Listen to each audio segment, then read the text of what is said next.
Mais uma vez eu vos saúdo com a graça e a paz do Senhor Jesus e gostaria de convidar a igreja para abrir a sua Bíblia na primeira carta de Paulo aos Coríntios.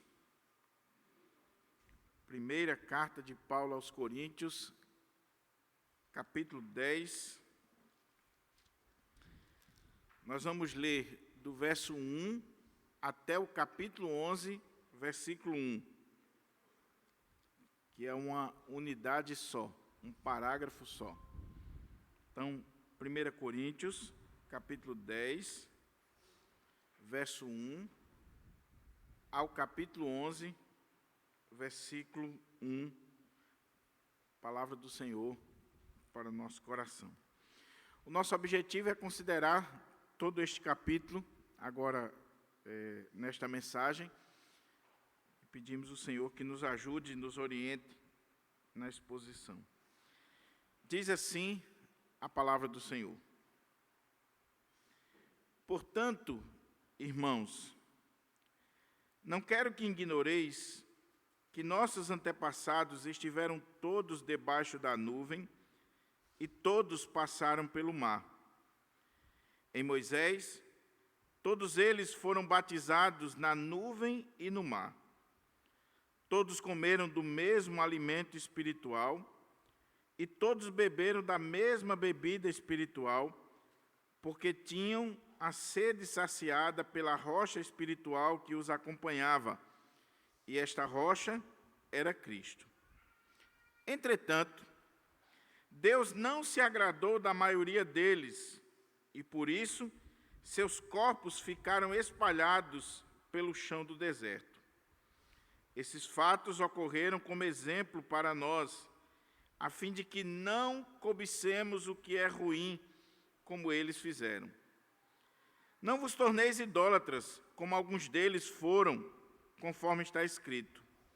O povo se assentou para comer e beber, e levantou-se para se entregar à orgia. Não nos entreguemos à imoralidade, como alguns deles assim agiram, e num só dia morreram cerca de 23.000. Não devemos pôr à prova a paciência de Cristo, como alguns deles fizeram, e por isso foram mortos pelas serpentes. E não vos entregueis à murmuração, como alguns deles resmungaram e foram mortos pelo destruidor. Tudo isso lhes aconteceu como exemplo e foi escrito como advertência para nós, sobre quem o final dos tempos já chegou. Assim, aquele que julga estar firme, cuide-se para que não caia. Não vos sobreveio tentação que não fosse comum aos seres humanos, mas Deus é fiel e não permitirá que sejais tentados além do que podeis resistir. Pelo contrário, juntamente com a tentação, proverá um livramento para que a possais suportar. Por isso, meus amados irmãos, fugi da idolatria. Falo isso a pessoas sensatas. Julgai vós mesmos o que estou afirmando. Não é verdade que o cálice da bênção que abençoamos é a comunhão do sangue de Cristo? Acaso o pão que partimos não é nossa participação no corpo de Cristo? Como há somente um pão, nós que somos muitos somos um só corpo, pois todos participamos de um único pão. Observai o povo de Israel. Porventura, os que comem dos sacrifícios não são participantes do altar? Sendo assim, o que estou querendo dizer? Será que o sacrifício oferecido a um ídolo significa alguma coisa? Ou o ídolo tem algum valor? Não. Quero enfatizar que o que os pagãos sacrificam é oferecido, isto sim, aos demônios e não a Deus. E não quero que tenhais qualquer contato ou comunhão com os demônios. Não podeis beber do cálice do Senhor e do cálice dos demônios. Não podeis participar da mesa do Senhor e da mesa dos demônios. Ou desejamos provocar ciúmes do Senhor? Porventura, somos mais fortes do que Ele? Sim, tudo é permitido, porém nem tudo é proveitoso. Sim, todas as coisas são lícitas, contudo nem todas são edificantes. Ninguém deve buscar o seu próprio bem, mas o bem dos seus próximos. Comei de tudo que se vende no mercado, sem questionamento, por causa da consciência. Porquanto do Senhor é a terra e tudo o que nela existe. Se, portanto, algum descrente vos convidar para uma refeição e quiserdes ir, comei de tudo o que vos for servido, sem nada questionar por motivo de consciência. Mas se alguém vos prevenir, isto foi oferecido em sacrifício, nesse caso não comais, por causa daquele que vos avisou e por motivo de consciência. Não me refiro à vossa própria consciência, mas à consciência da outra pessoa. Pois, por que minha liberdade deve ser julgada pela consciência dos outros? Se participo da refeição com ação de graças, por que sou condenado por algo pelo qual posso dar graças a Deus? Assim, seja comendo, seja bebendo, seja fazendo qualquer outra coisa, fazei tudo para a glória de Deus. Não vos tornei motivo de tropeço, nem para os judeus, nem para os gregos, nem para a igreja de Deus. Também eu procuro agradar a todos, de todas as maneiras possíveis, porquanto não estou em busca do meu próprio bem, mas procuro o bem de muitos, para que sejam salvos. Sede meus imitadores, como eu sou de Cristo. Vamos orar mais uma vez e pedir ao Senhor que nos oriente na compreensão da sua palavra e na aplicação para a nossa vida. Pai querido, estamos diante da tua palavra, que é viva, que é eficaz e que penetra no mais profundo do nosso ser. Palavra que deve ser a baliza e a orientação para a nossa vida. Por isso, meu Pai, eu quero pedir que o teu Espírito Santo, que iluminou a mente, que inspirou o coração do apóstolo Paulo a escrever esse texto, possa agora também trazer discernimento, luz aos nossos corações na compreensão desta passagem e que ela possa ser aplicada para a nossa vida. Que esta série na Carta aos Coríntios, de fato, esteja mudando a minha vida, a vida da nossa amada Igreja Presbiteriana do Pirangi, a vida de todos aqueles que estão sendo alcançados com estas mensagens. Em nome e para a glória do Senhor Jesus, é que eu te oro e desde já te agradeço, hoje e sempre. Amém. Mantenha aí a sua Bíblia aberta, por favor.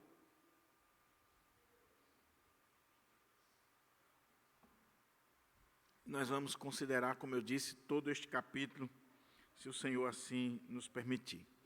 O tema da mensagem de hoje é advertidos pela história. Advertidos pela história. Nas mensagens anteriores, nós destacamos que estamos naquele bloco temático da Carta aos Coríntios, onde Paulo está tratando do tema da liberdade cristã. Qual o limite? Até que ponto nós somos livres para fazer determinadas coisas, para tomar determinadas decisões, frequentar determinados lugares. E tudo começou com uma pergunta, alguns questionamentos da igreja de Corinto para Paulo.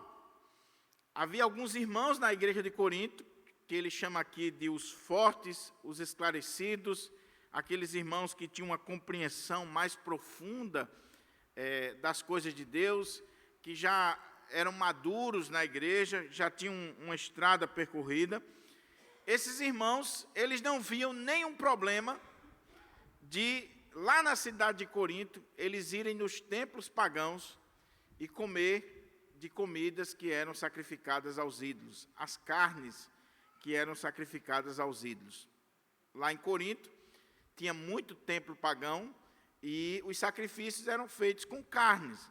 E, por causa da quantidade de carne que era levada para o templo pagão, ali uma parte era oferecida ao ídolo, outra parte ficava com os sacerdotes, e o que sobrava, já que era muita carne de primeira, os sacerdotes distribuíam nos mercados e eram vendidos nos mercados da cidade de Corinto.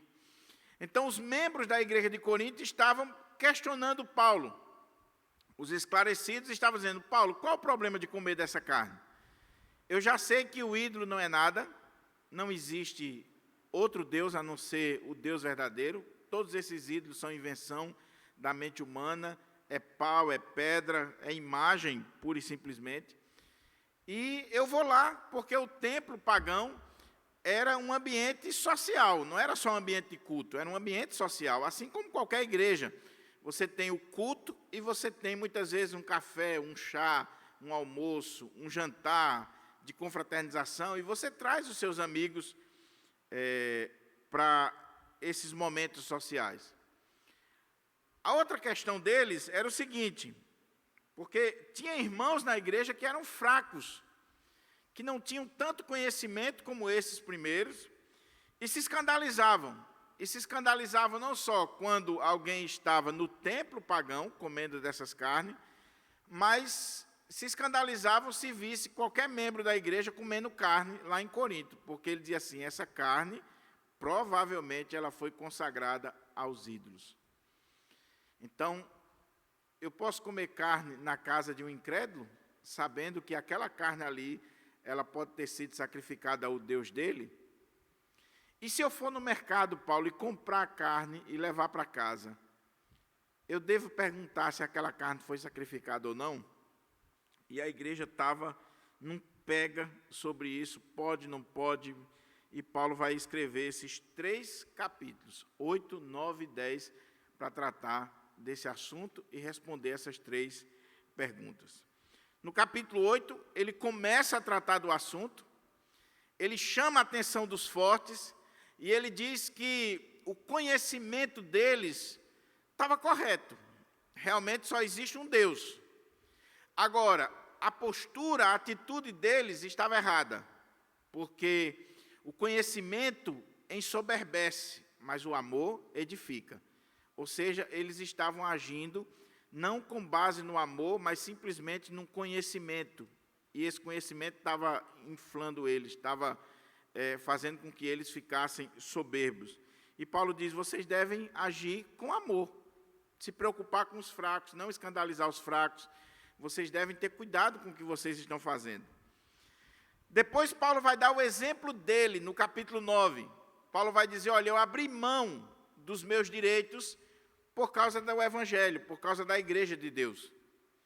E se eu, sendo apóstolo, estou abrindo mão do meu salário, estou abrindo mão de direitos que eu tenho por causa do Evangelho, por que vocês, fortes aí da igreja de Corinto, vocês não podem abrir mão de ir nesses templos pagãos, nessas reuniões sociais? Por que vocês não abrem mão, muitas vezes, de comer essa carne na frente do irmão fraco, para que o irmão não seja escandalizado? Se eu abrir mão até mesmo de dinheiro, de salário, por que vocês não abrem mão do vinho? Por que vocês não abrem mão de qualquer coisa que possa levar o seu irmão a se escandalizar? Aí vem o capítulo 10. No capítulo 10, Paulo continua falando do mesmo assunto. Paulo continua tratando do mesmo assunto. Só que agora, se ele deu um exemplo positivo no capítulo 9, o exemplo dele, de que ele abriu mão dos seus direitos para que o evangelho progredisse, para que os irmãos não se escandalizassem, não tivessem problema na igreja, no capítulo 10, ele vai dar um exemplo negativo. E ele vai usar a história do povo de Israel. Por isso que o tema da mensagem é Advertidos à luz da história. Ele vai pegar a história do povo de Deus no deserto, a caminhada do povo de Deus, e vai usar e dizer que isso aqui ficou registrado como uma advertência para nós. Como algo que a gente deve olhar, se espelhar e não praticar aquilo que o povo de Israel praticou. Capítulo 10 é esse capítulo onde Paulo vai fechar o assunto e, mais uma vez, ele está batendo aqui na questão dos fortes, dizendo assim: vocês que são fortes e que pensam estar em pé, vejam que vocês não caiam. E eu confesso aos irmãos que eu já tinha lido esse versículo várias vezes, e o problema de você ler um versículo fora de contexto é esse. E eu não tinha entendido ainda por que Paulo diz isso. Somente quando eu estava estudando o capítulo 10, à luz de todo o contexto da carta aos Coríntios, é que faz sentido quando Paulo diz assim: vocês que pensam estar de pé, veja para que vocês não caiam. E a gente vai ver por que ele está dizendo isso. Então, capítulo 10 é esse exemplo negativo que deve nos advertir, que deve chamar a nossa atenção. Então, vamos olhar aí para o texto. O capítulo 10 está dividido em 4 partes. Você tem 3 pontos e uma conclusão, um resumo do apóstolo Paulo. E como eu disse, eu vou ver todo o capítulo por 2 motivos. Primeiro, porque é um tema só. Segundo, porque a metade deste capítulo já foi exposta aqui na igreja, capítulo 10, verso 14 até o final, em 3 mensagens, e está no canal da nossa igreja. Eu preguei essas mensagens há um tempo atrás aqui. Então, lá foi bem detalhado. Aqui eu vou expor o capítulo como um todo. A primeira parte do capítulo está aí do verso 1 até o verso 5. Vamos ler aqui o que o apóstolo Paulo diz, onde ele vai chamar a atenção aqui para o exemplo do povo de Israel. Ele vai fazer uma analogia com esse povo. Olha como é que diz: portanto, irmãos, não quero que ignoreis que nossos antepassados, ou nossos pais, estiveram todos debaixo da nuvem e todos passaram pelo mar. Em Moisés, todos eles foram batizados na nuvem e no mar. Todos comeram do mesmo alimento espiritual e todos beberam da mesma bebida espiritual, porque tinham a sede saciada pela rocha espiritual que os acompanhava. E essa rocha era Cristo. Entretanto, Deus não se agradou da maioria deles e, por isso, seus corpos ficaram espalhados pelo deserto. Olha a forma como Paulo começa esse capítulo 10. Primeira coisa que chama a atenção aqui é esse portanto, que na King James atualizada aqui foi colocado de forma muito oportuna. Porque se você olha o versículo 27 do capítulo 9, olha o que Paulo usa aqui no versículo 27. Mas esmurro meu próprio corpo e faço dele meu escravo, para que, depois de haver pregado aos outros, eu mesmo não venha a ser reprovado.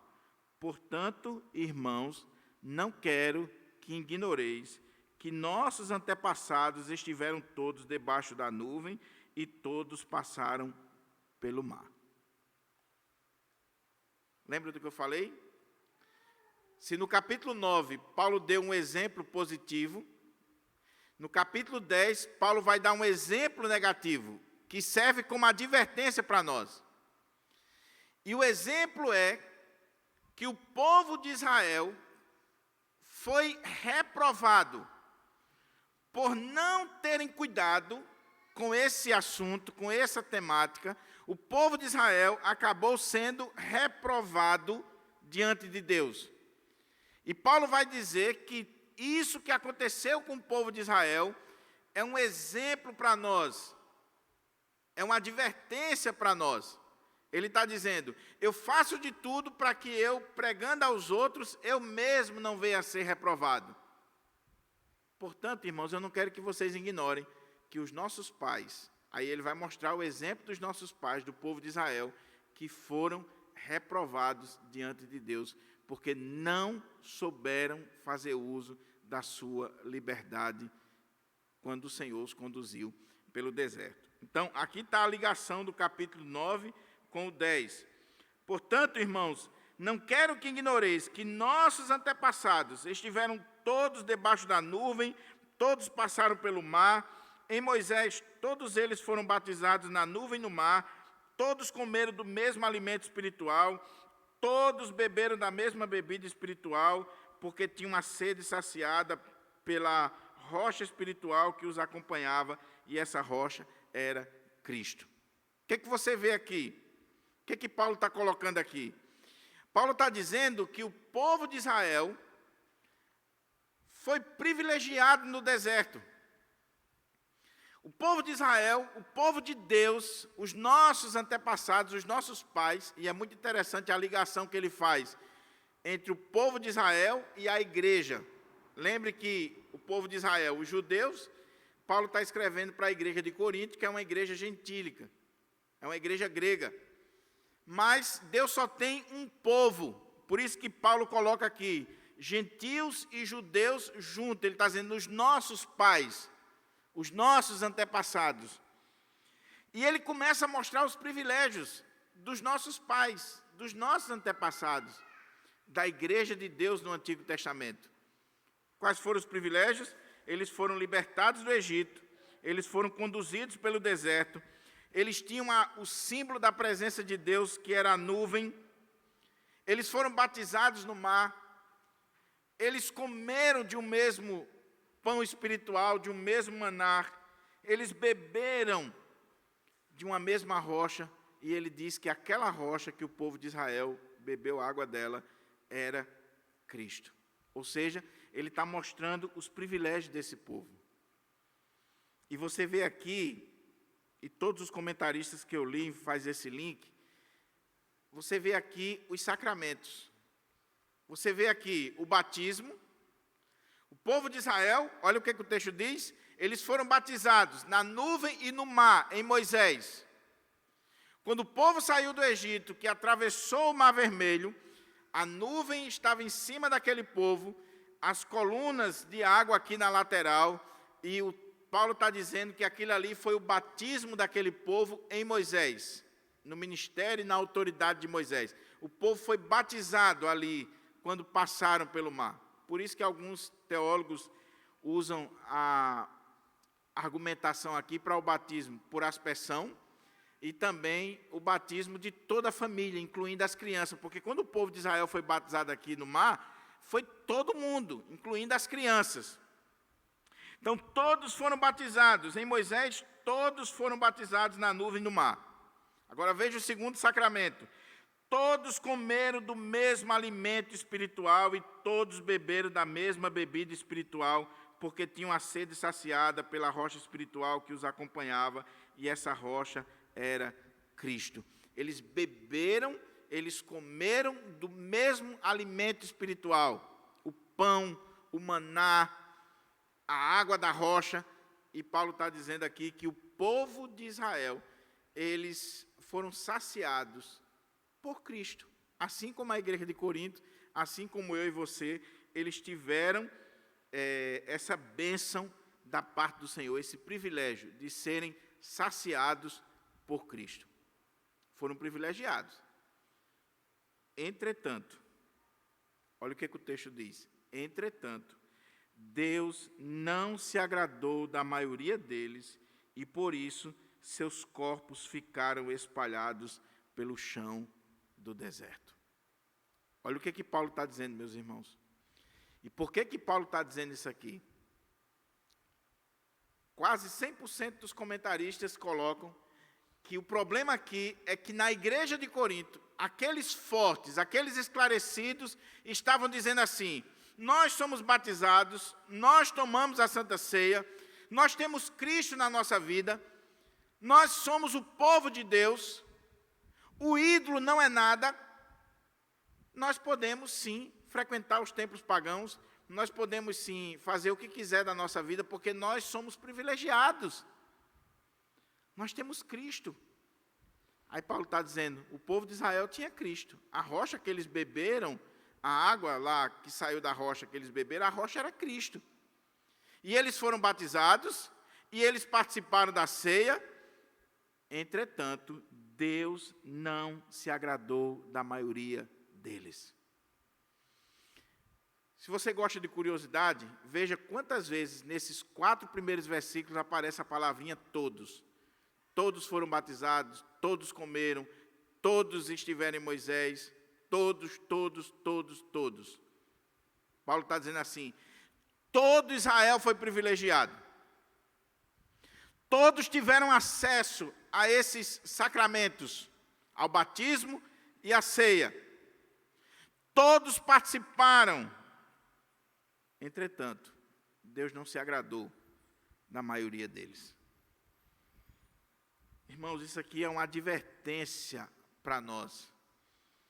O fato de você ser batizado na igreja, o fato de você tomar Santa Ceia, o fato de você ser membro da igreja, o fato de você estar provando das bênçãos, dos milagres, das bênçãos de Deus, não significa dizer que Deus vai passar a mão na minha e na sua cabeça se nós pecarmos contra Ele. Isso aqui é uma advertência para nós. Você sabe quantas pessoas saíram ali do Egito e quantas entraram na Terra Prometida? Saíram ali em torno de 600 mil homens. Quando você conta com as mulheres e as crianças, o menor cálculo que os estudiosos dizem era 2 milhões e meio de pessoas no deserto. Daquela geração que saiu, quem foi que entrou na Terra Prometida? Josué e Calebe. O deserto se tornou um grande cemitério. Por quê? Porque o povo achou que simplesmente porque tinham sido batizados no mar, simplesmente porque estavam debaixo da liderança de Moisés, simplesmente porque estavam provando dos milagres, das bênçãos de Deus, eles tinham liberdade para fazer o que quisesse na sua vida. E Paulo está dizendo, Deus não se agradou da maioria deles. Entretanto, Deus não se agradou da maioria deles, e por isso, seus corpos ficaram espalhados pelo chão do deserto. 2 milhões de pessoas morreram no deserto. Que alerta Paulo está dando para a igreja de Corinto. Paulo está dizendo, igreja de Corinto, não abuse dos privilégios de Deus. Não abuse do fato de você ser povo de Deus, igreja de Deus. Não brinque com isso. Porque, embora todos sejam privilegiados, Deus pode não se agradar da maioria de vocês. E Deus não se agradando da maioria de vocês, Deus pode fazer com vocês como Ele fez com o povo de Israel. Aí entra aqui aquela polêmica, perde a salvação ou não perde? Aqui, no exemplo do povo de Israel, eles perderam a terra prometida.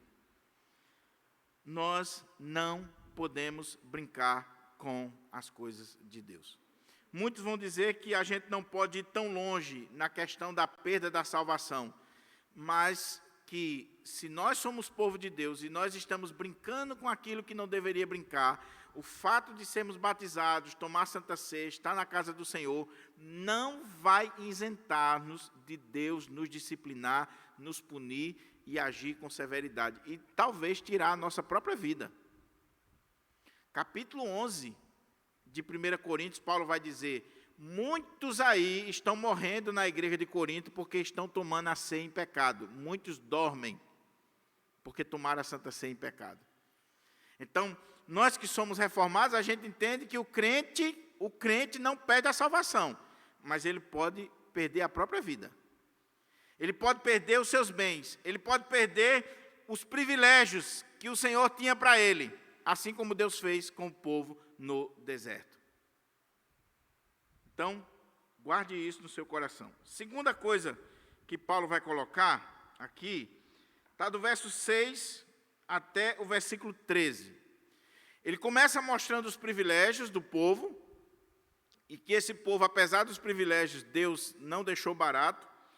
E do verso 6 ao 13, ele vai continuar agora com esses exemplos de pecado do povo de Israel. Por que Deus não se agradou deles e por que eles foram mortos no deserto?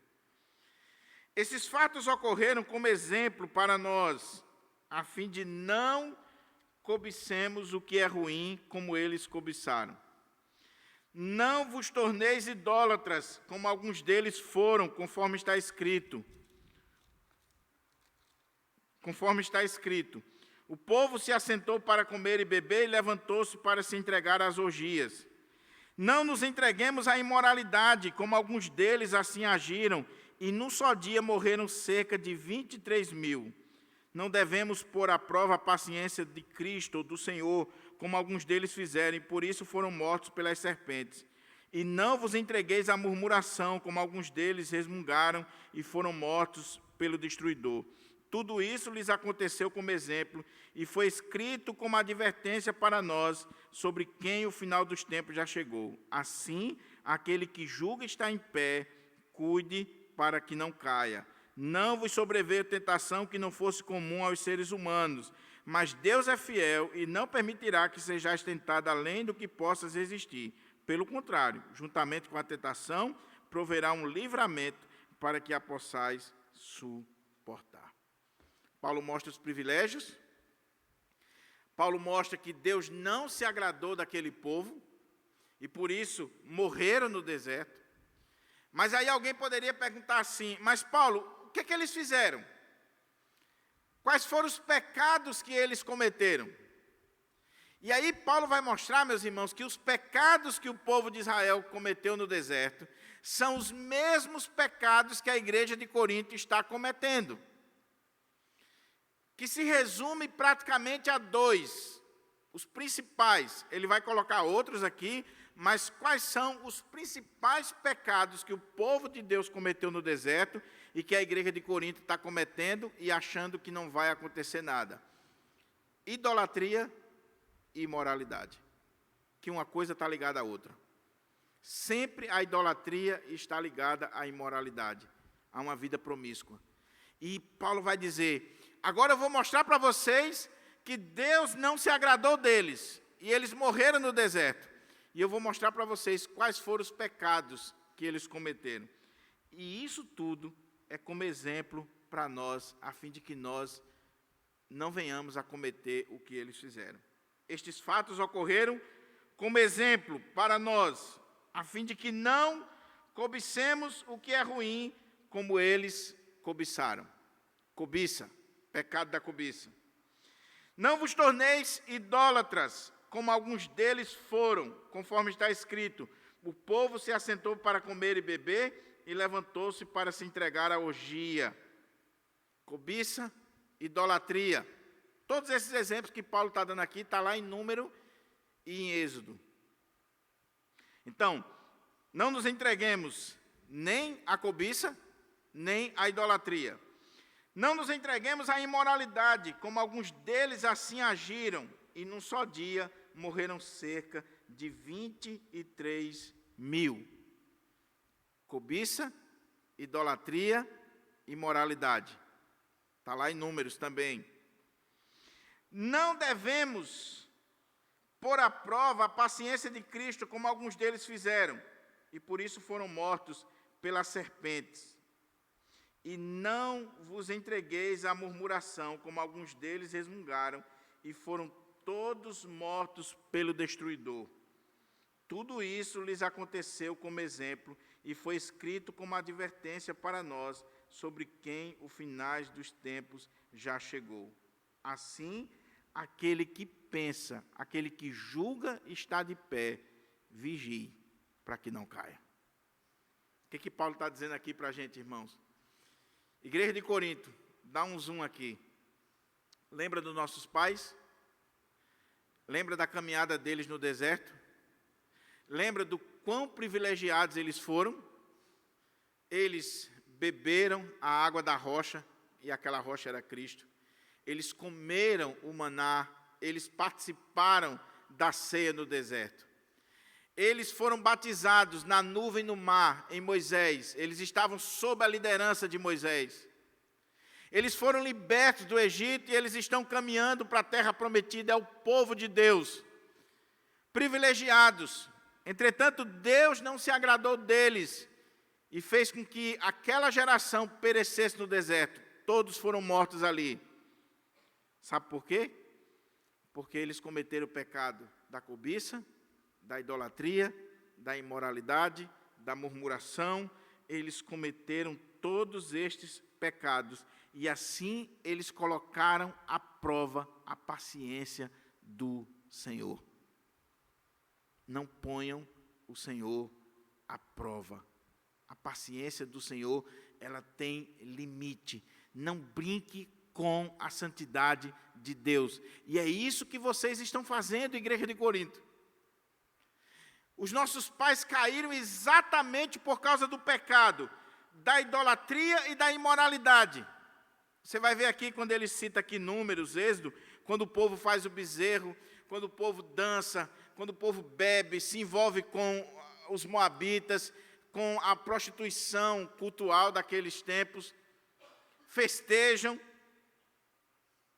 E a grande questão é, mas Deus está conosco, porque o Senhor está abrindo o mar, o Senhor está provendo o alimento, o Senhor está nos dando todos os bens, o Senhor está suprindo as nossas necessidades, Ele está conosco. Aí Paulo diz, vocês estão pondo o Senhor à prova, como o povo de Israel fez lá atrás. E eu digo para vocês, aqueles que estão em pé, que pensa que está em pé, não é que está, você que pensa que está de pé, vigie para que não caia. Assim, aquele que julga estar firme, cuide-se para que não caia.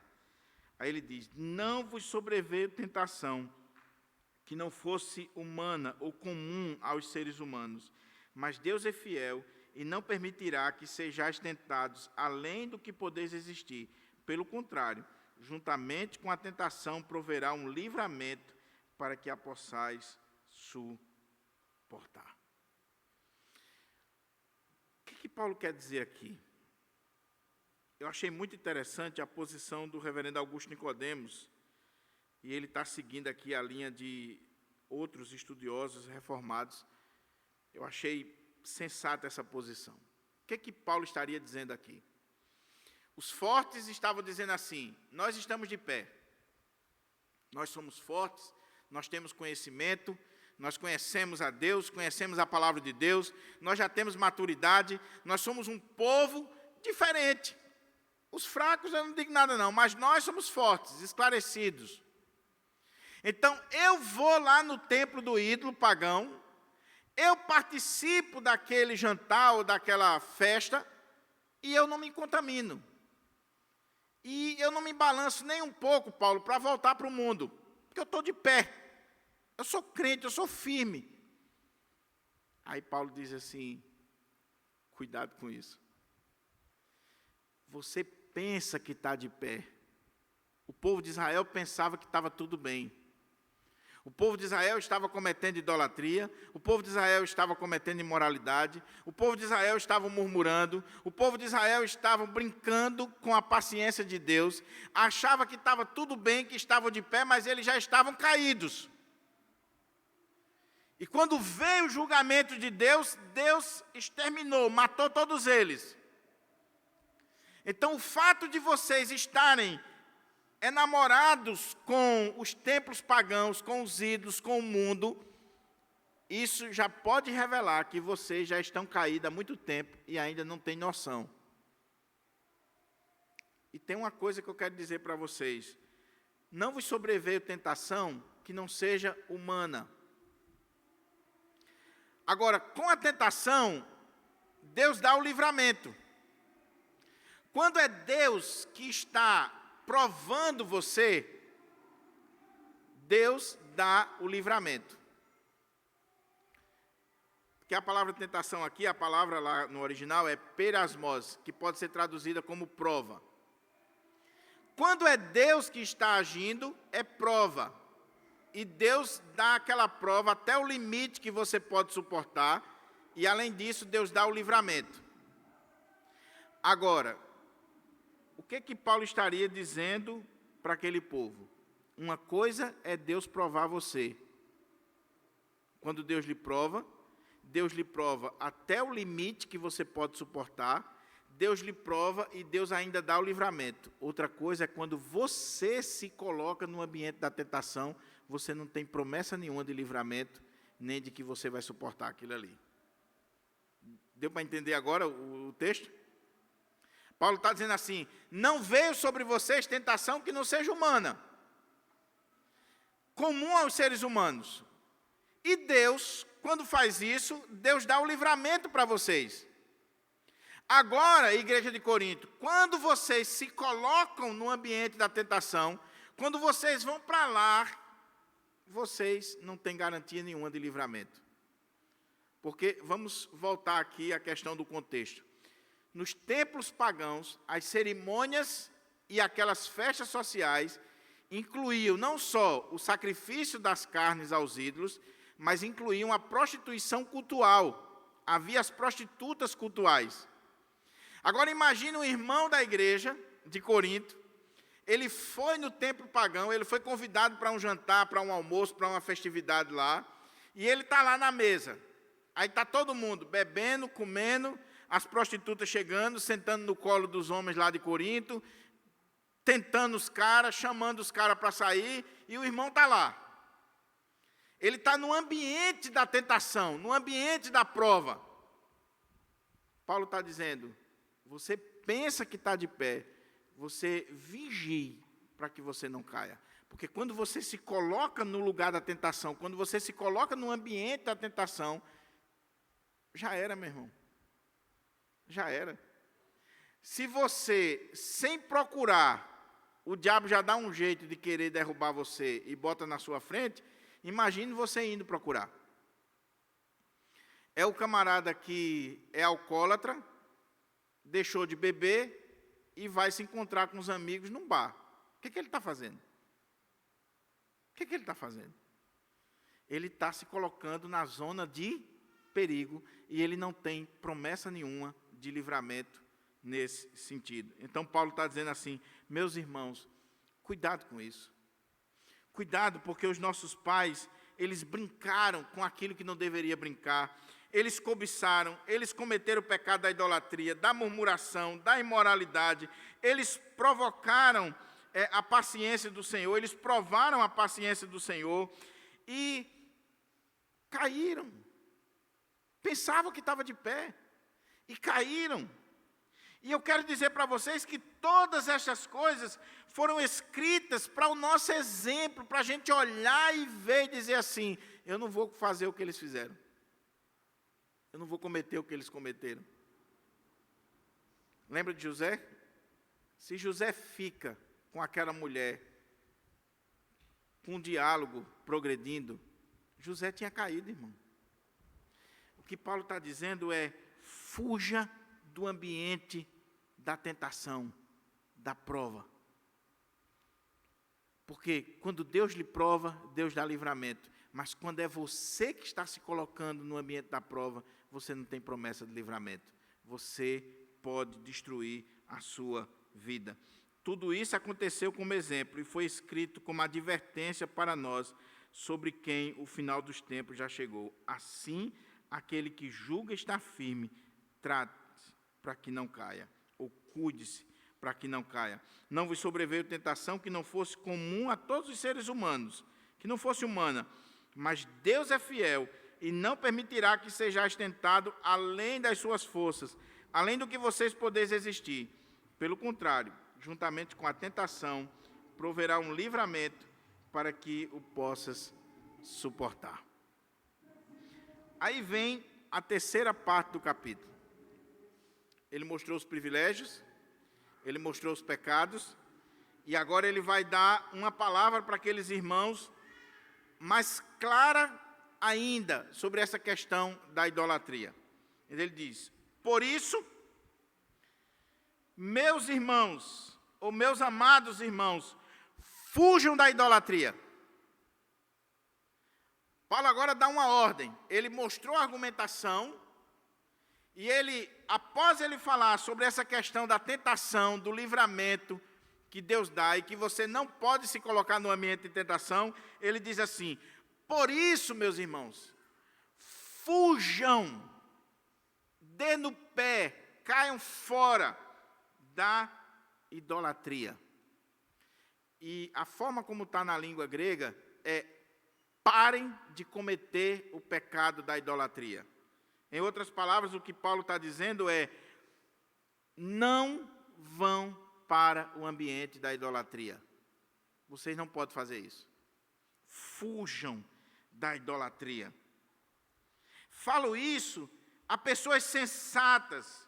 julgai vós mesmos o que estou afirmando. Paulo dá a ordem, fujam da idolatria. Meus irmãos, vocês não podem cometer o pecado da idolatria. Porque Israel cometeu, e cometendo o pecado da idolatria, Israel foi julgado e foi condenado e morreram. Então, fujam da idolatria. E eu falo isso a pessoas sensatas, que têm conhecimento. Paulo está falando com quem? Com os fortes. Eles não diziam que tinham conhecimento? Alguns acham que Paulo está sendo aqui irônico. Paulo está usando de ironia. Ah, vocês têm conhecimento bíblico, teológico, vocês são os fortes, vocês têm conhecimento? Eu falo com vocês, fujam da idolatria. Eu falo como a pessoas sensatas e julguem vocês mesmos o que estou afirmando. Aí ele vai usar um exemplo poderosíssimo para dizer que aqueles irmãos têm que fugir da idolatria. E que eles não podem se associar com o mundo, com a idolatria, com os ídolos, com aquilo que estava acontecendo no templo. Olha o exemplo que ele dá. Não é verdade que o cálice da bênção que abençoamos é a comunhão do sangue de Cristo? Acaso o pão que partimos não é nossa participação no corpo de Cristo? Como há somente um pão, nós que somos muitos somos um só corpo, pois todos participamos de um único pão. Observai o povo de Israel. Porventura os que comem dos sacrifícios não são participantes do altar? Sendo assim, o que estou querendo dizer? Será que o sacrifício oferecido a um ídolo significa alguma coisa? Ou o ídolo tem algum valor? Não. Quero enfatizar que o que os pagãos sacrificam é oferecido, isto sim, aos demônios e não a Deus. E não quero que tenhais qualquer comunhão com os demônios. Não podeis beber do cálice do Senhor e do cálice dos demônios. Não podeis participar da mesa do Senhor e da mesa dos demônios. Ou desejamos provocar ciúmes no Senhor? Porventura somos mais fortes do que Ele? Irmãos, esse texto aqui é soleníssimo e, como eu disse, no canal da nossa igreja tem 3 mensagens nesse parágrafo aqui que eu ministrei há alguns meses atrás no culto de Santa Ceia. O cálice da bênção e o cálice da maldição. E qual é o exemplo que Paulo está utilizando aqui? Paulo está dizendo, igreja de Corinto, fujam da idolatria. Não se misture com a idolatria. Vocês têm um exemplo dos nossos pais que morreram no deserto porque cometeram o pecado da idolatria. E a idolatria está ligada à imoralidade. Os templos idólatras tinham a questão da imoralidade. Aí ele diz, mas eu vou dar um argumento para vocês teológicos. Qual era a questão deles, meus irmãos? O ídolo não é nada. O ídolo não tem nenhum valor. A imagem de escultura é gesso. Não tem nenhum sentido. Aí Paulo diz, sim, é verdade. Agora, pensa comigo. Vocês que são esclarecidos, vocês que têm conhecimento. Porventura, o cálice da bênção que nós abençoamos não é a comunhão no sangue de Cristo? O pão que partimos não é a participação no corpo de Cristo?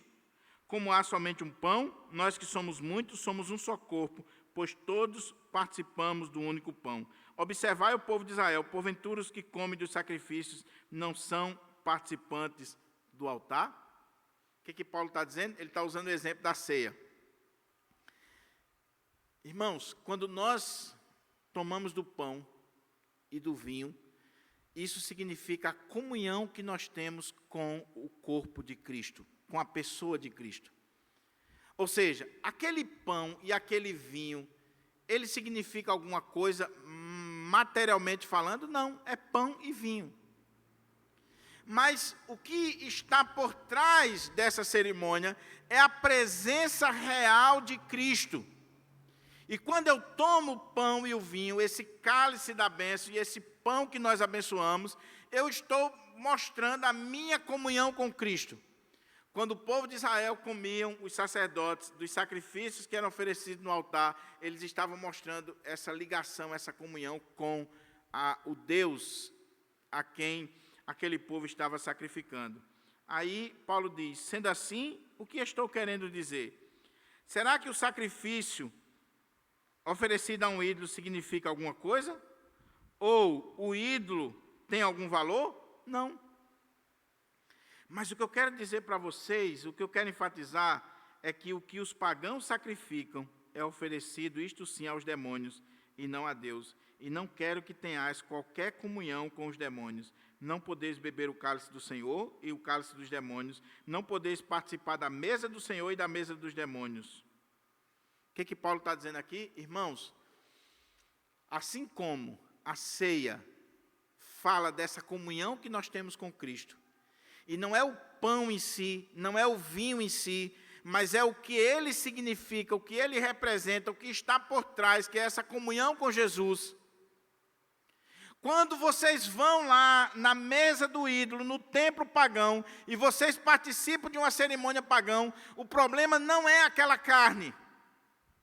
O problema não é a imagem, o problema não é o ídolo em si, porque o ídolo não é nada, ele não existe. Mas o que está por trás da idolatria, o que faz as pessoas serem idólatras, são demônios. E aí eu não quero, meus irmãos, que vocês no domingo estejam participando da mesa do Senhor, na igreja do Senhor, tomando a ceia, participando dos sacramentos, e no outro dia você está na mesa dos demônios. Os demônios estão ali. Não é a imagem em si, não é a carne em si, mas o que está por trás. Os demônios é que levam as pessoas a esses templos a cometer idolatria, prostituição, impurezas, todo tipo de pecado. Quem está por trás é Satanás. E aí como é que vocês vão estar na mesa do Senhor e na mesa do diabo? Como é que vocês vão estar participando do cálice da bênção do Senhor e daqui a pouco vai estar no cálice de Satanás, no cálice da maldição? Como é que pode? Como é que uma coisa pode estar ligada à outra? Aí ele diz: ou desejamos provocar ciúmes no Senhor, zelo no Senhor. Aí olha como é que Paulo conclui esse ponto. Porventura nós somos mais fortes do que ele? Irmãos, que advertência Paulo está dando aqui. E queira Deus que eu e você, nesta manhã, você que está assistindo, a gente entenda o que Paulo está dizendo. Você tem um filho. E você cria aquele filho com todo amor, com todo carinho, com todo cuidado. E você quer ver aquele filho em lugares de honra. Mas de repente aquele filho rebelde, ele está indo para lugares que desonra ele, que desonra a família, que desonra você. Isso gera em você o quê? Ciúme, zelo. O que Paulo está dizendo é: igreja de Corinto, quando vocês vão lá para aquele templo pagão e sentam naquelas mesas com os pagãos e estão comendo daquela carne que é sacrificada aos ídolos pagãos, que o que está por trás é demônios, vocês estão provocando ciúmes, zelo no Senhor. E eu pergunto, vocês são mais fortes do que ele? Vocês conseguem brigar com Deus, comprar a briga com Deus e vencer? Porque o Senhor está irado com vocês.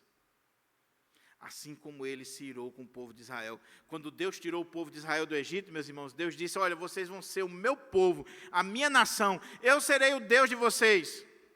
Não se misture com os outros povos, não cometa idolatria, não se misture com as mulheres, com os homens dos outros povos. Vocês serão propriedade exclusiva minha.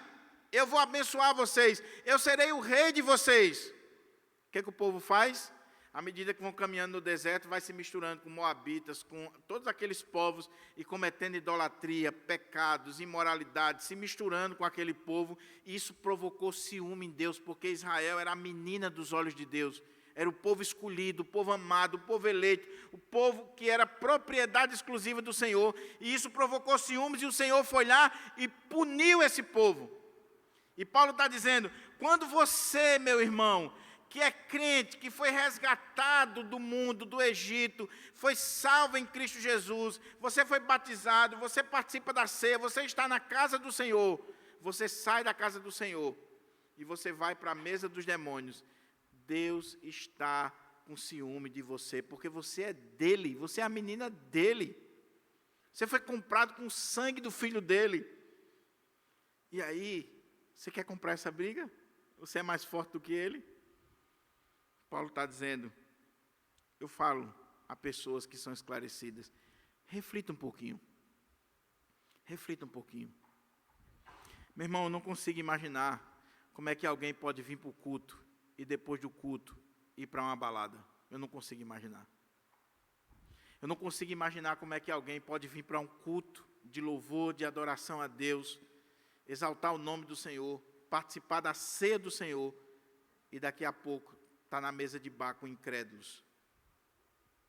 E está ali vivendo como um mundano. É a porca lavada que voltou ao chiqueiro. É o cachorro que voltou a comer o próprio vômito. É assim que Hebreus diz. Não sou eu que estou dizendo, não. Está na Bíblia. O Senhor pegou você, transformou você, limpou você, fez uma restauração na sua vida, mas você ainda continua se lameando no mundo. No mundo. E aí, se você for filho de Deus realmente, o Senhor vai disciplinar você. Porque Ele tem ciúme do que é seu. E você não é mais forte do que Ele vai disciplinar você. E se você está no pecado e você não está sendo disciplinado por Deus, Deus não está provando você, é porque você nunca foi um convertido de verdade. Isso aqui é sério, meus irmãos. E esse texto aqui, se você olhar a mensagem lá que eu preguei de forma mais detalhada, esse texto aqui talvez seja um dos textos mais profundos da Bíblia. Porque aqui tem implicações tão tremendas. Paulo está dizendo, nós participamos de um único pão. E é por isso que algumas igrejas, na hora da ceia, usam um pão só. E aí, depois, vai partindo aquele pão e distribuindo com os irmãos. Porque o símbolo da ceia é esse. Nós participamos de um único pão, de um único cálice. E isso significa dizer que nós somos um no Senhor, que nós fomos comprados pelo Senhor e nós somos o povo do Senhor. E nós temos essa comunhão com Cristo, por isso que a ceia é chamada também de comunhão. Agora imagine, eu acabei de participar da mesa do Senhor, acabei de sentar na mesa do Senhor, na mesa do rei. Aí daqui a pouco estou na mesa do diabo. O que eu estou fazendo na minha vida? Aí Paulo conclui, e eu concluo aqui com a última parte do texto. Porque um dos argumentos daquele pessoal era, Paulo, tudo é permitido. Eu sou crente, Paulo. A Bíblia não está dizendo que eu não possa ir a uma confraternização, a um ambiente social. A Bíblia não está dizendo que eu não deva comer a carne. Paulo está dizendo verdade. Vamos lá. Sim, tudo é permitido, porém nem tudo é proveitoso. Sim, todas as coisas me são lícitas, contudo nem todas convêm ou edificam. Nem todas. Lembra que eu falei que os temas que Paulo está tratando aqui são temas que não necessariamente são pecados em si. Não necessariamente. Eu posso, de repente eu estou viajando, entrar num bar ou num local e comprar ali um refrigerante, um lanche e tomar. Eu posso. Agora, se eu puder evitar para não escandalizar, eu vou fazer. Eu vou em outro lugar. Se só tiver um bar, eu vou entrar lá e vou comprar um refrigerante. Mas se tiver um bar e uma mercearia mais próxima, eu vou andar mais um pouquinho. É isso que Paulo está colocando aqui. Aí ele diz assim, ninguém deve buscar o seu próprio bem, o seu interesse, mas o bem do seu próximo. Comei de tudo que se vende no mercado, sem questionamento por causa da consciência, porquanto do Senhor é a terra e tudo o que nele existe.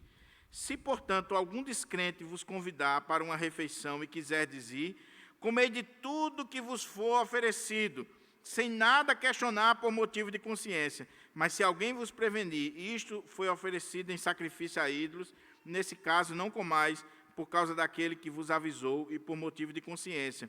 Não me refiro à vossa própria consciência, mas da consciência da outra pessoa. Pois, por que a minha liberdade deve ser julgada pela consciência dos outros? Se participo da refeição com ações de graças, porque sou condenado por algo pelo qual posso dar graças a Deus. Assim, seja comendo, seja bebendo, seja fazendo outra qualquer coisa, fazei tudo para a glória de Deus. Não vos tornei motivo de tropeço, nem para os judeus, nem para os gregos, nem para a igreja de Deus. Também eu procuro agradar a todos, de todas as maneiras possíveis, porquanto não estou em busca do meu próprio bem, mas procuro o bem de muitos, para que sejam salvos. Aí capítulo 11, verso 1, sede meus imitadores, como eu sou de Cristo. Você está vendo que o verso 1 do capítulo 11, ele pertence ao 10, que houve um erro aqui, quando dividiram. Qual é o ponto aqui de Paulo? Paulo agora vai resumir as perguntas que foram feitas. Quais eram as perguntas? Paulo, eu posso comer no templo pagão? O que ele argumentou na primeira parte do capítulo? Não. Fujam da idolatria. Fujam desse ambiente idólatra. Porque o problema não é a carne, o problema é que quando você vai para aquele ambiente idólatra e você está ali, o que está por trás daquela cerimônia, daquela reunião social, de tudo aquilo que está acontecendo naquele templo, são os demônios que levam as pessoas para ali. Então eu não quero que vocês participem da mesa do Senhor e da mesa dos demônios. Mas Paulo, mas tudo não me é lícito, tudo não é permitido? Sim, você é livre. Agora, nem tudo convém. Eu posso ir em qualquer lugar, mas existem lugares que não convém a mim, como crente, estar presente, fazer parte daquilo. Aí ele vai responder as outras perguntas. Mas Paulo, e agora? E se eu for no mercado comprar a carne, o que eu faço? Ele disse, você chega lá, e você não pergunta de onde vem aquela carne. Compra a carne, leva para casa, faça o churrasco, chama o pastor Diogo e coma à vontade. Não pergunte. No mercado, e você levou para casa. Agora, se de repente um descrente convida você para comer na casa dele, aí Paulo diz, vá também e coma de tudo que se põe na mesa. Eu gosto muito daquilo que Pastor Enoque diz, né? Comer de tudo, não tudo. Porque, sabe aquele irmão que foi almoçar numa casa, a pessoa botou as cumbuquinhas, casa de rico, né? Porque casa de pobre é na panela.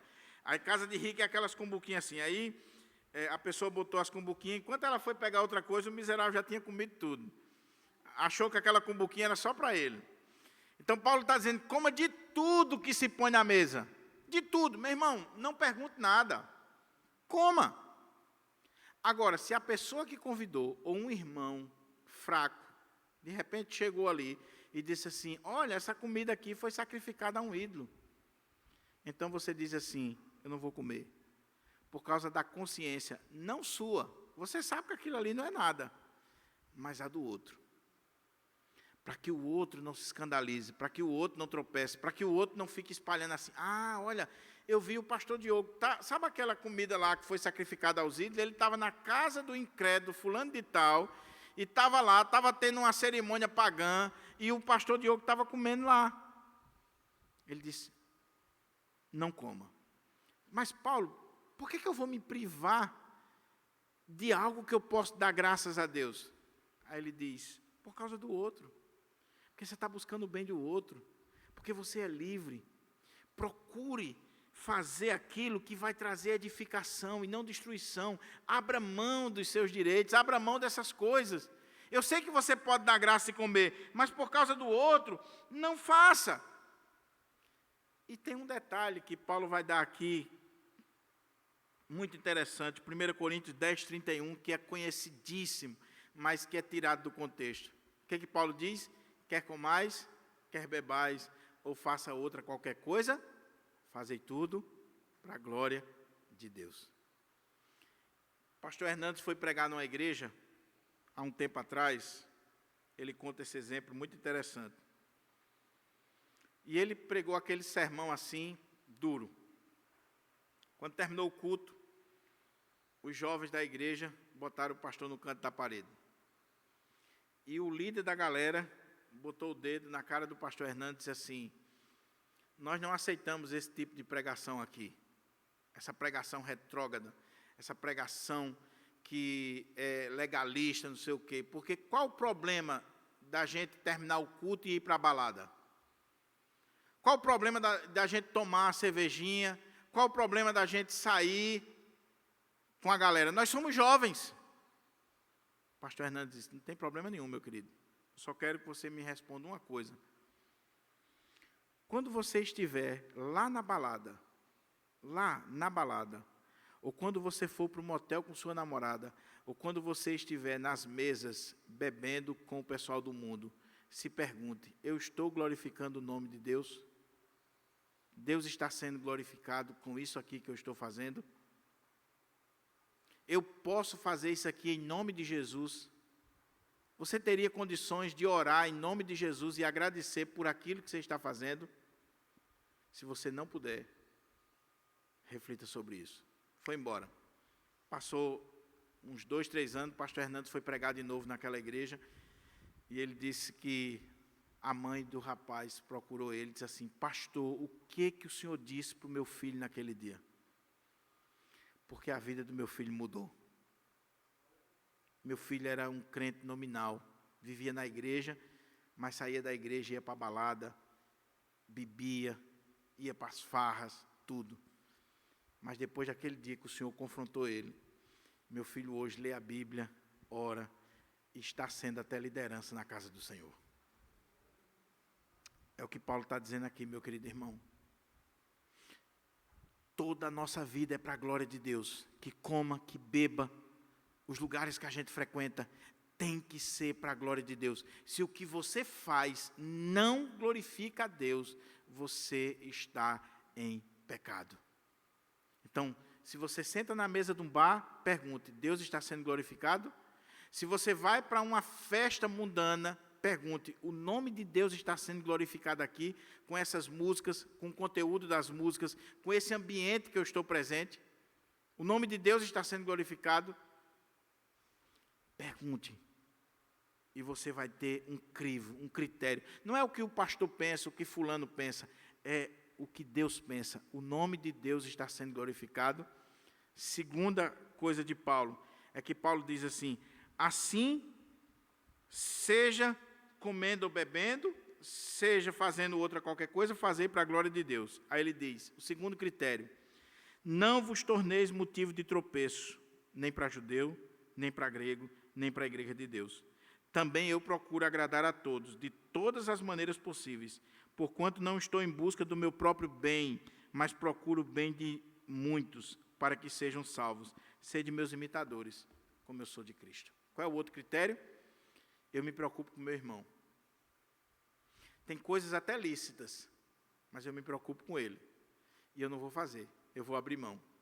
Eu não vou ser motivo de escândalo, nem para os judeus, nem para os gregos, nem para a igreja de Deus. Se aquilo que eu vou fazer, por mais legítimo que seja, pode levar a igreja de Deus ao escândalo, pode fazer com que a minha igreja seja exposta, os meus irmãos caiam em pecado, eu não vou fazer.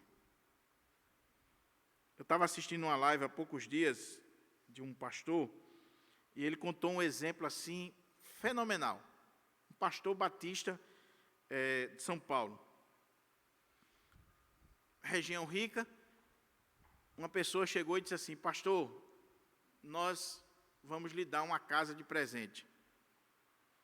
A casa no valor de 3 milhões de reais. Aí o pastor disse assim, eu não posso aceitar. Mas por que não posso aceitar? Eu sou pastor da igreja e se isso sai fora, dizendo que o pastor da igreja tal, no nível que a minha igreja tem, eu estou morando numa casa de 3 milhões de reais, isso pode prejudicar o nome de Deus, o nome da igreja, o meu próprio nome. Porque daqui que eu explique como foi que eu consegui essa casa, a igreja já sofreu muito. Olha que sabedoria. Olha que sabedoria desse pastor. É o que Paulo está dizendo aqui. Irmão, não seja motivo de escândalo para ninguém. Olhe para a sua vida. A partir do momento que você é crente, você tem um nome a zelar, o nome de Deus. E a partir do momento que você é membro de uma igreja local, aonde você vai, é o nome daquela igreja também que vai. Principalmente se você é líder. Irmãos, aonde eu chego, não é Diogo Jorge Gonçalo. É Diogo Jorge Gonçalo, pastor da igreja presbiteriana do Pirangi. É pastor da igreja do Pirangi. Se eu pisar na bola, não é só o meu nome, o nome da minha família que vai para a lama, é o nome da igreja presbiteriana do Pirangi. Então eu tenho que ter cuidado para não escandalizar. Eu tenho que ter cuidado para não usar o nome de Deus e o nome da igreja de forma errada. E Paulo está dizendo, sede meus imitadores, como eu sou de Cristo. Eu faço assim. Eu abri mão de salário, eu abri mão de privilégios, eu abri mão de muitas coisas e abro para o progresso do Evangelho. Então imita a mim. Para a gente orar, só algumas aplicações. Primeira coisa, você vê aqui a importância da palavra de Deus? Paulo está citando o Antigo Testamento para resolver um problema da igreja na época do Novo Testamento, da graça. Irmãos, toda a palavra é inspirada, toda a Escritura é inspirada por Deus e útil para o ensino, para a repreensão, para a correção, para a educação na justiça, a fim de que o homem de Deus seja perfeito e perfeitamente habilitado para toda boa obra. Como é que está a sua leitura do Antigo Testamento? Como é que está a sua leitura da palavra de Deus? E quando você lê o Antigo Testamento, tudo aquilo ali está colocado como exemplo, como advertência. Você tem que olhar para aquelas histórias do Antigo Testamento, para tudo aquilo ali, e aplicar para a sua vida. Olhe para a Bíblia, leia a Bíblia e aplique para a sua vida. E comece a fazer isso hoje. Segunda coisa que Paulo está colocando aqui. Meu irmão, cuidado com a idolatria e a imoralidade. E idolatria não é só imagem não, viu? Idolatria, porque quando o crente fala de idolatria, ele pensa logo nas imagens do catolicismo romano ou na missa. É idolatria também. E eu não consigo entender como é que um crente pode estar no domingo de manhã tomando a ceia na igreja e à noite na igreja católica participando da missa. Eu não consigo entender. Agora, idolatria é tudo aquilo que na sua vida ocupa o primeiro lugar, o lugar de Deus. Pode ser bens, pode ser pessoas, pode ser ídolos, pode ser qualquer coisa.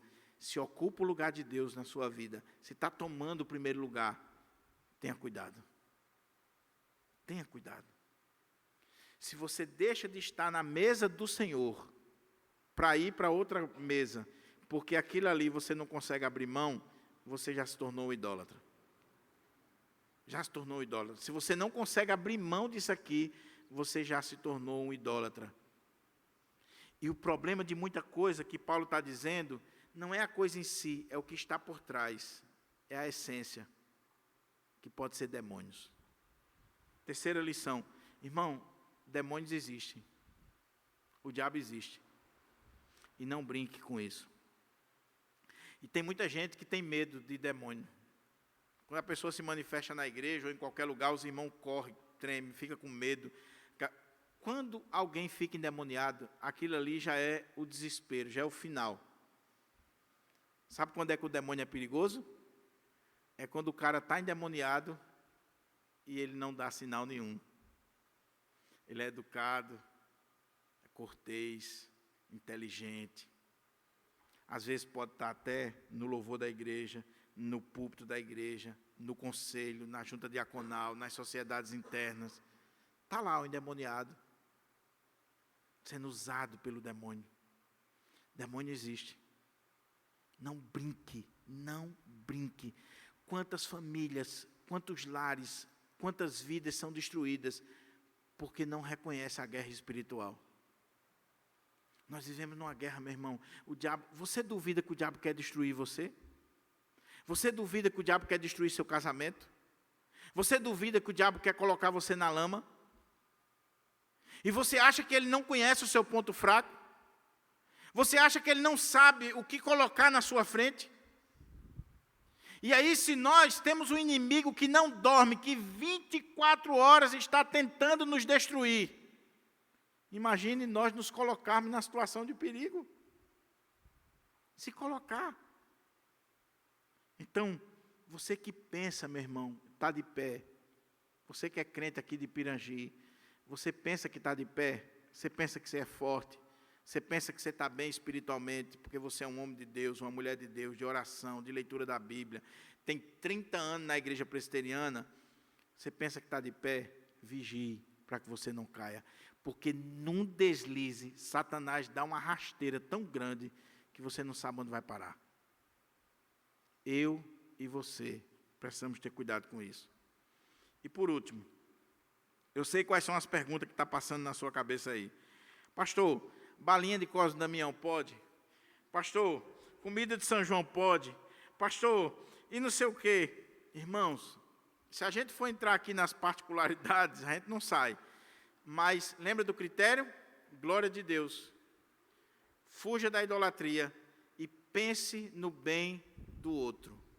Pense no bem do outro. Agora, se você pode dar graças, se você pode agradecer ao Senhor e é no ambiente do seu lar e não vai escandalizar ninguém, meu irmão, coma de tudo que se põe na mesa, sem problema de consciência, porque do Senhor é a terra e a sua plenitude.